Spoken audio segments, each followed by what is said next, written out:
जोर से आवाज, एक ही चर्चा सब तरफ है।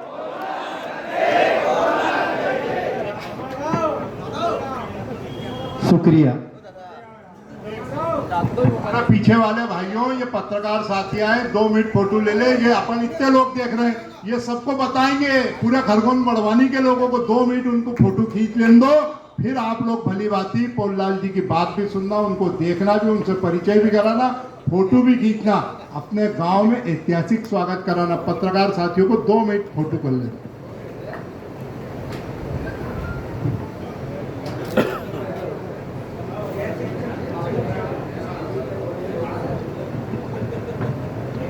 आज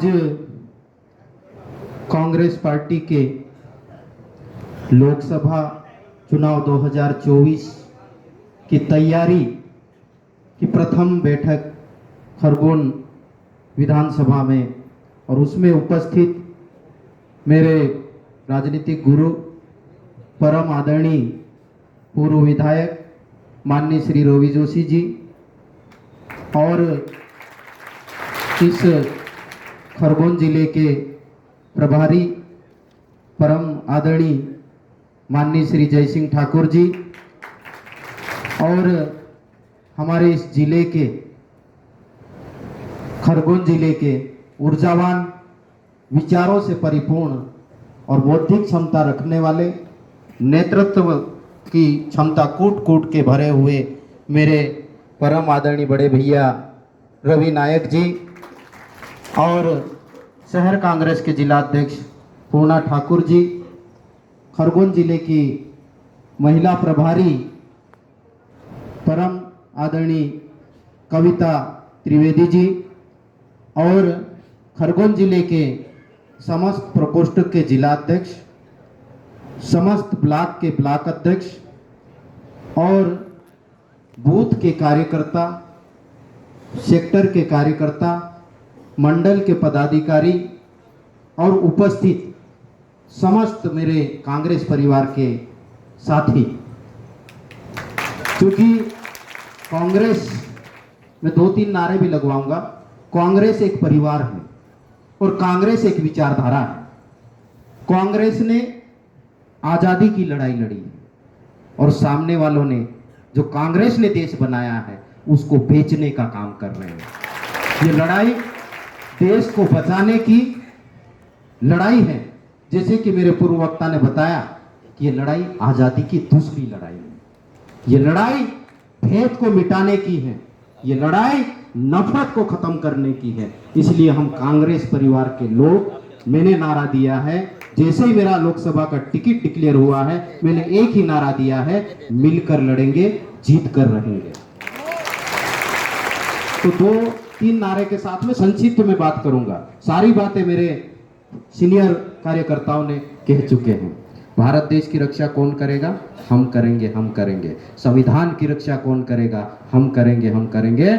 और लोकतंत्र जो खतरे में है, उसकी रक्षा कौन करेगा? तो हम करेंगे। ये कांग्रेस पार्टी है, ये इनके लिए काम करती है। उन गद्दारों को पता होना चाहिए कि कांग्रेस पार्टी क्या है और कांग्रेस पार्टी के कार्यकर्ता क्या है।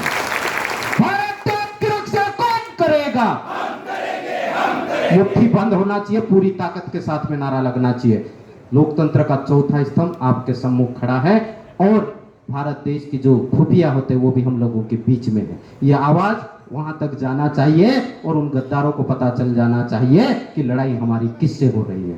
भारत देश की रक्षा कौन करेगा? हम करेंगे, हम करेंगे। भारत देश की रक्षा कौन करेगा? हम करेंगे, हम करेंगे। संविधान की रक्षा कौन करेगा? हम करेंगे, हम करेंगे। संविधान की रक्षा कौन करेगा? हम करेंगे, हम करेंगे। लोकतंत्र की रक्षा कौन करेगा? हम करेंगे, हम करेंगे। लोकतंत्र की रक्षा कौन करेगा? हम करेंगे, हम करेंगे। और मैं अपनी बात प्रारंभ करूं उससे पहले जो हम लोगों के बीच में प्रेस के साथी उपस्थित हैं, तालियों की गड़गड़ाहट से उनका स्वागत, अभिनंदन करें।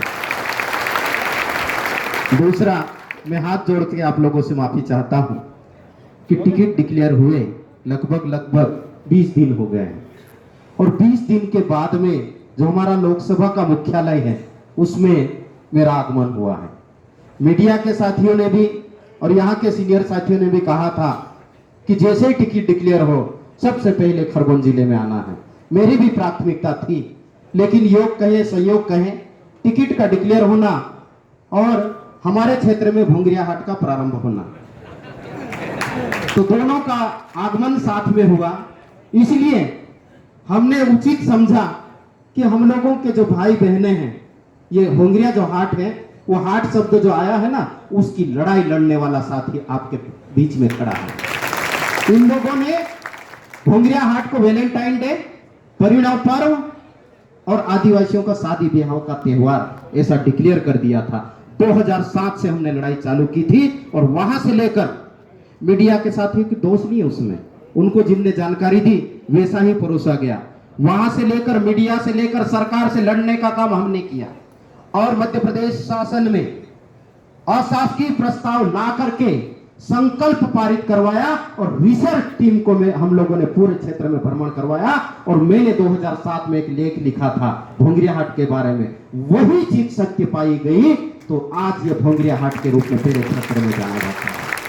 तो लड़ाई जैसे हम लोगों को बोलते हैं, मुझे जैसा ही टिकट डिक्लेयर हुआ बहुत अच्छा हुआ, बोले एक नया कैंडिडेट हमारे सामने आ गया, तो उनको क्या मालूम कि हमने लड़ाइयाँ कहाँ कहाँ लड़ी है। लेकिन चूंकि मैं शासकीय कर्मचारी था, मुझे यह भी आरोप लगाया ये तो भाजपा की सरकार से मिला हुआ, इसलिए इसके ट्रांसफर नहीं होते, इसका नुकसान नहीं होता। लेकिन आदिवासी समाज का बेटा पढ़ा लिखा होने के नाते मैं समझता था कि कौन सी बात कहां पर कहना, कौन सी बात कौन से प्लेटफॉर्म पे जाकर रखना। और यह भी आप लोगों को बता दूं मैं कि 20 साल और 2 दिन के शासकीय सेवा, जो एक रेगुलर सेवा, उससे पहले मैं संविदा शाला शिक्षक टांडा बरूड में रहते हुए वड़ा में पढ़ाया, मेरे पढ़ाए हुए बच्चा सरपंच है वहां का, ठीक है। तो 20 साल और 2 दिन, क्योंकि मेरा सिद्धांत था, मैंने तय करके रखा था, ये राजनीति तो मैंने बाद में ज्वाइन की, 20 साल की नौकरी करूंगा और उसके बाद में समाज और देश के लिए लगूंगा। तो मैंने 20 साल और 2 माह की 2 दिन की जो नौकरी की, एक सिंगल शोकास नोटिस भी मेरे नाम का नहीं है। तो मैं वो ईमानदार और अनुशासित व्यक्ति हूं। दूसरी जो बात है कि जैसे दादा ने बोला, जितना मुझे पड़ा, मैंने जैसे ही नौकरी छोड़ी, ये चुनाव में तो खड़े भी होंगे, जीतेंगे भी हारेंगे भी, लेकिन मानव जीवन एक बार मिला है, तो जब तक जिएंगे तब तक तो लोग याद करेंगे, लेकिन मरने के बाद में आपको कितने लोग याद करते हैं, महत्वपूर्ण है। इसलिए मैंने प्रकृति, संस्कृति, संविधान एवं लोकतंत्र संरक्षण अनवरत यात्रा प्रारंभ की है।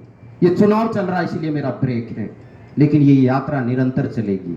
जब सांसद बन जाएंगे, आपकी आवाज बन के काम करेंगे, तब ही ये यात्रा निरंतर चलेगी। इसलिए आपने बोला कि हाँ, ये हम जो काम कर रहे हैं, हम मानव हित में काम कर रहे हैं, और ये क्या चुनौती देंगे हमको, ये क्या हमारे से लड़ेंगे चुनाव। हम लोग पर्यावरण को बचाने की बात करते हैं और वो पर्यावरण को खत्म करने की बात करते हैं। इसका जीता जागता उदाहरण हस्तियों को जंगल को खत्म करने का। ऐसे कई जंगलों को काट डाला है उन्होंने, और इसलिए काटा है कि वहां का खनिज संसाधन का अत्यधिक दोहन करे और अडानी अंबानी के जेबों में भरे।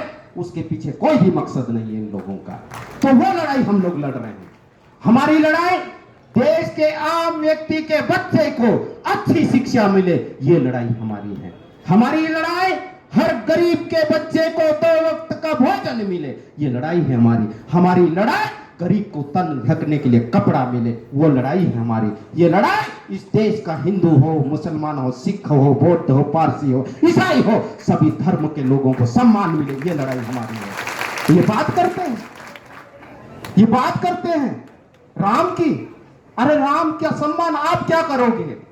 हमारे घर घर में राम है, और जब भी हम संबोधन करते तो राम राम बोलते हैं। आप क्या बात करोगे?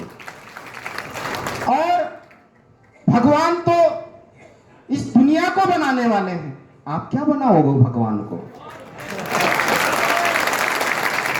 मोदी जी देश के प्रधानमंत्री हैं, सम्मानीय है, हम भी सम्मान करते हैं। भाजपा पार्टी से आते वो अलग बात है, लेकिन देश के प्रधानमंत्री होने के नाते हम उनका सम्मान करते, लोकतंत्र में हम विश्वास करते इसलिए। लेकिन एक व्यक्ति भगवान को बना सकता है? भगवान को लेके आ सकता है? तो ये जनता को समझना है कौन कहां किसको बेवकूफ बना रहा है। यहां बात करना चाहिए आपको शिक्षा की, स्वास्थ्य की, यहां बात करना आपको किसानों की, यहां बात करना आपको गरीबी को लेकर, लेकिन नहीं, आपको इन मुद्दों पे बात करने के लिए वक्त नहीं है, आपका चिंतन मंथन नहीं है, आपकी दिशा नहीं है, इसलिए आप बात नहीं कर पाते हैं। तो आप नॉन इशू को इशू बना करके इस देश की जनता को कुछ समय के लिए गुमराह कर सकते, लेकिन हमेशा के लिए गुमराह नहीं कर सकते। और आपने हमारी आवाज को दबाने के लिए देश के जो प्रेस वाले, बुरा मत मानिएगा, देश के जो चौथा स्तंभ है लोकतंत्र का, उसके माध्यम से हमारे नेता को बदनाम करने का काम किया, उनकी बातों को जनता तक जाने नहीं दिया।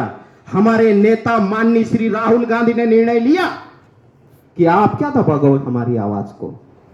हम बड़े परिवार में जन्म लिए, लेकिन हम गरीबों के नेता हैं, इसलिए आपके घर द्वार, गली मोहल्ले, सड़क सड़क तक मिलने के लिए राहुल गांधी जी निकल गए। और अब मोदी लहर नहीं है, राहुल लहर पूरे देश में चल रही है।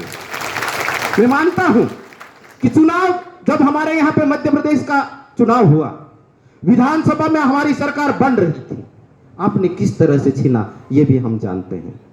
और तब ऐसा लग रहा था कि हां, देश में ऐसा माहौल बन रहा है कि ये बहुत ज्यादा सीटें जीत सकते हैं। लेकिन जैसे जैसे इनके काले कारनामे के चिट्ठे जनता के बीच में आते गए, वैसे वैसे ये बैकफुट पे आ रहे हैं। और जिस दिन वोटिंग होगी, रिजल्ट आएगा, इस देश में कांग्रेस की सरकार बनने जा रही है, यह मान के चलिए। इसलिए हमें देखना है कि खरगोन लोकसभा का आपका युवा साथी, नेता नहीं, आपका बेटा, इस लोकसभा क्षेत्र से हम चुनाव जीत रहे दादा, हम चुनाव जीत रहे हैं। लेकिन बात यह है कि कितने वोटों से चुनाव जीत रहे हैं, यह बात आप पे निर्भर कर रही है, यह हम पे नहीं, यह बात कार्यकर्ताओं पे निर्भर कर रही है। तो यह कार्यकर्ता, क्योंकि यह कार्यकर्ताओं का सम्मेलन है, बूथ लेवल, सेक्टर, मंडल और ब्लॉक और जिले के पदाधिकारी, तो हम लोगों को यह प्रयास करना है। मेरा पूरा क्षेत्र घुमा हुआ है, मैं 2014 से यात्रा कर रहा हूं क्षेत्र में।